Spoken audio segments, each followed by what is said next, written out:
The World Remembers Project, in partnership with Brock University, will be displaying the names of the men and women who lost their lives during the final year of the First World War. The 2018 display will honor more than 1 million men and women. So this year it's the names of those who were killed in the conflict in 1918, as well as those who died of war-related injuries from 1919 to 1922. And up until that point, those war dead were considered to be official war dead. After 1922, they were no longer counted. And so the names that are displayed are not only Canadian soldiers as well as nurses. So Canada lost 37 nurses in the First World War, and quite a few of them actually were killed in 1918. So there will be a number of women's names in that display. There are also names of 15 other countries that are participating in this project. So it's not just a Canadian Remembrance project, it is really the world is remembering. 4 locations have been chosen for the display, and the names can be viewed for 12 hours each day. There is here at the Brock Library in the Learning Commons. We have the display here. We also have a display in the lobby at the Marilyn I. Walker School of Fine and Performing Arts in downtown St. Catharines. We also have 2 displays in Niagara Falls at 2 branches of the Niagara Falls Public Library, the Victoria Avenue branch as well as the McBain Community Centre branch. It started on the 11th of September and it runs until the 11th of November, so 61 days. Do you think the World Remembers Project is a good way to preserve that heritage of those who lost their lives during the First World War?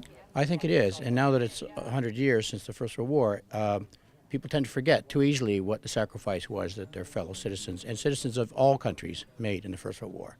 And not only them, but their families, the people at home working to keep the war effort going.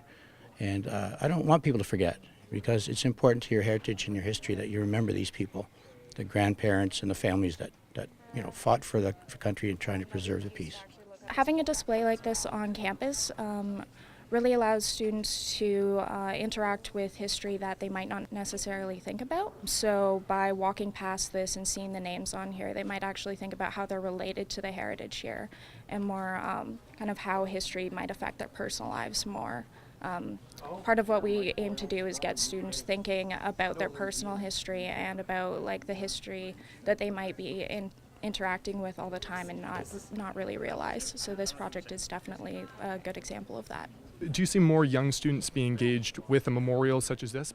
Digital display definitely is a lot more tangible as well. Definitely with this project there is an app to it as well, and also essentially that it's you're able to put a lot more, if it's digitalized, you're able to also memorize a lot more names, right?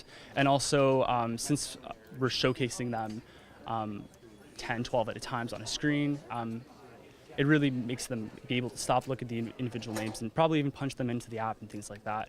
The worldremembers.org website has a search engine, and you can go into that engine and enter the last name, the country, and the date of death of the person that they're looking for, and find out exactly what day and at what time that name will be displayed. And so the way that the software functions is that it actually, the time of it is based on the clock within the computer.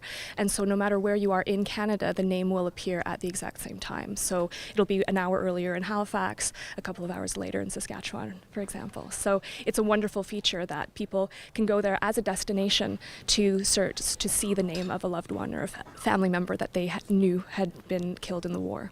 Every little town in Canada has a war memorial. It came out of the First World War, Second World War contributed to it, but it was a huge seminal event which built this country in many, many different ways.